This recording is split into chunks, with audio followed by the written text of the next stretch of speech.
Hello बच्चों, आज JEE main 2026 का अप्रैल शिफ्ट का एक सवाल देखते हैं। इस तरह के सवाल मेन में 2-3 बार आ चुके हैं। सवाल देखो, एक इंसुलेटेड वायर है, बाउंड है so that it forms a flat coil.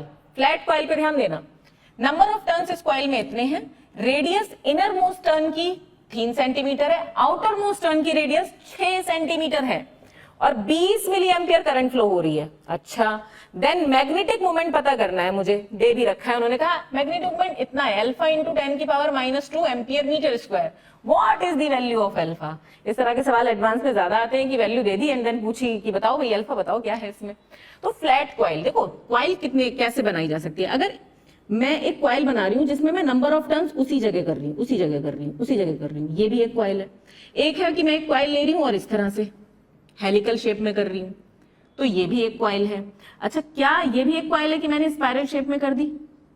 हाँ, ये फ्लैट कॉइल हो गई। कैसी कॉइल हो गई है? Flat coil. Ma'am what is the difference कि क्या क्या चीजें डिफरेंट हो जाएंगी? अब देखो यहाँ पे ये फ्लैट कॉइल ली हुई है। फ्लैट कॉइल का मतलब बेटा, और कहा है इनर रेडियस और आउटर रेडियस। चलो भाई, इस तरह की कॉइल है, समझाते हैं तुम्हें। ये रहा। अब 200 टन तो हम बना नहीं पाएंगे भाई। यहाँ इनर रेडियस है R1 और आउटर रेडियस है R2। चलो, इसमें बेटा मैग्नेटिक मोमेंट पूछा है। अब मैग्नेटिक मोमेंट का फॉर्मूला सब जानते हैं, NIA। तो मैडम प्रॉब्लम कहाँ है? करंट भी दी है ना, एरिया भी हम निकाल लेंगे। तो प्रॉब्लम कहाँ है? प्रॉब्लम ये है बेटा कि ये जो नंबर ऑफ टर्न्स हैं, हर टर्न की रेडियस अलग अलग है। देखो, इस टर्न की रेडियस कुछ और, इसकी कुछ और, इसकी कुछ और, इसकी कुछ और, इसकी कुछ और। हर एक की रेडियस, यानी कि जो रेडियस है किसकी? नंबर ऑफ टर्न्स की, हर टर्न की, ईच टर्न की वो क्या है? वेरिएबल है। अरे मैम, अगर वेरिएबल है तो कौन सा मेथड लगाते हैं हम? Element method. यानी कि हम एक एलिमेंट मानेंगे और उसकी वजह से मैग्नेटिक मोमेंट निकालेंगे और उसको इंटीग्रेट कर देंगे। This is the concept. तो यहाँ पे देखो, अगर ऐसी कॉइल होती है तो इसमें जरूरत नहीं पड़ती, क्योंकि हर टर्न उसी रेडियस पे है। तो हम यहाँ पे लगा देते हैं NIA। समझ रहे हो? तो यहाँ पर ये करना पड़ेगा, एलिमेंट मेथड हमको लगाना पड़ेगा। तो हमने यहाँ पे एक मान लिया एलिमेंट, ठीक है, एक यहाँ पर हमने एलिमेंट मान लिया। ये लो, ये रहा एलिमेंट, ये रहा एलिमेंट, ये रहा। ठीक, एक एलिमेंट जिसकी थिकनेस dr ले ली मैंने। अच्छा, और जो कितनी डिस्टेंस पर है सेंटर से? मान लो r है ना, r डिस्टेंस पे ले ली। तो एक बात बताओ मुझे, यहां पर इस एलिमेंट की वजह से छोटा सा मैग्नेटिक मोमेंट इज dm, और वो कितना होगा?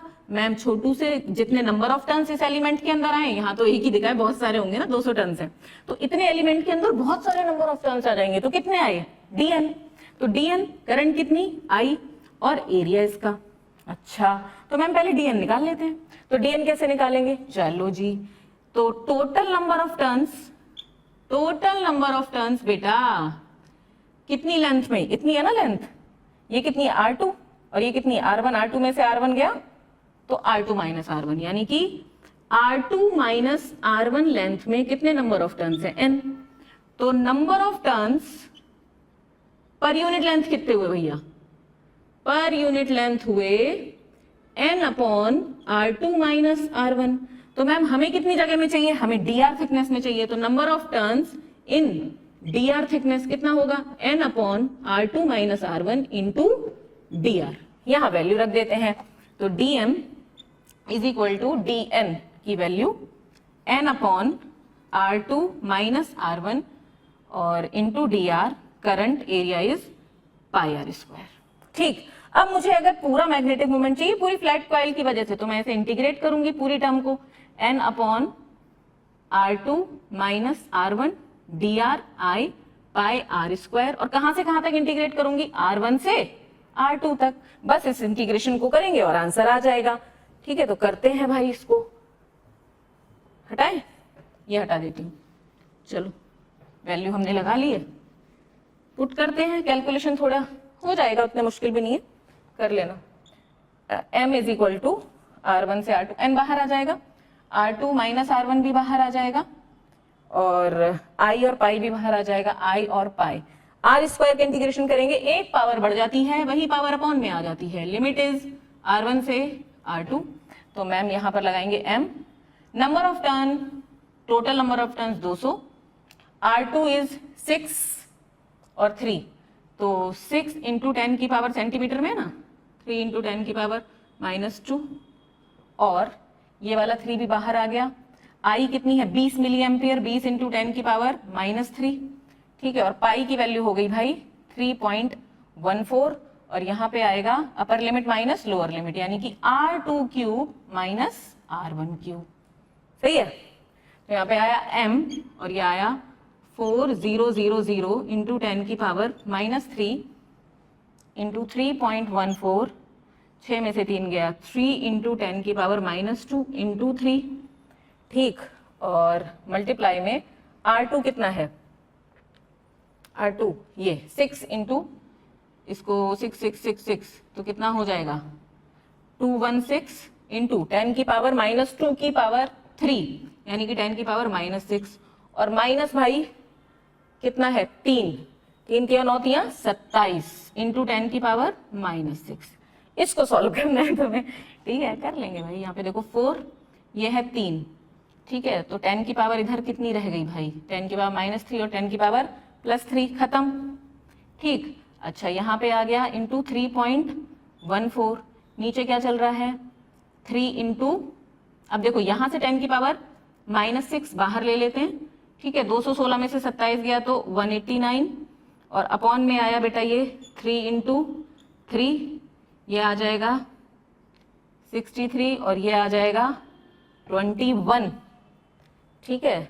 इसको सॉल्व करते हैं, 4 एकम 4 और 4 दूनी 8, 84 इंटू 3.14, और 10 की पावर देखो हमने -2 नीचे छोड़ दी है, तो इसको ऊपर लेके जाएंगे, 6 में से 2 गया तो कितना हो जाएगा 10 की पावर -4, ठीक।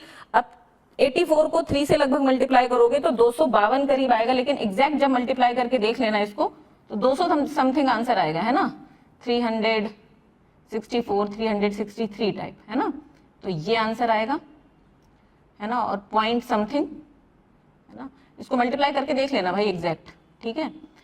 264 पॉइंट या 263 पॉइंट समथिंग यहाँ पर आएगा। मल्टीप्लाई में 10 की पावर -4, चलो मैं कुछ भी लिख देती हूँ यहाँ पे, अंदाज से लगभग उतना ही आएगा। देखो 3 को 84 से मल्टीप्लाई करोगे 252 लगभग आएगा, है ना। तो यहाँ पे 0.4 भी है तो कुछ ज्यादा आएगा ना वैल्यू उससे, ठीक है। तो यहाँ पर 200 करके ही देख लो, है ना, 84 3.14, थोड़ा लंबी हो जाएगी वीडियो, कर लेना भाई।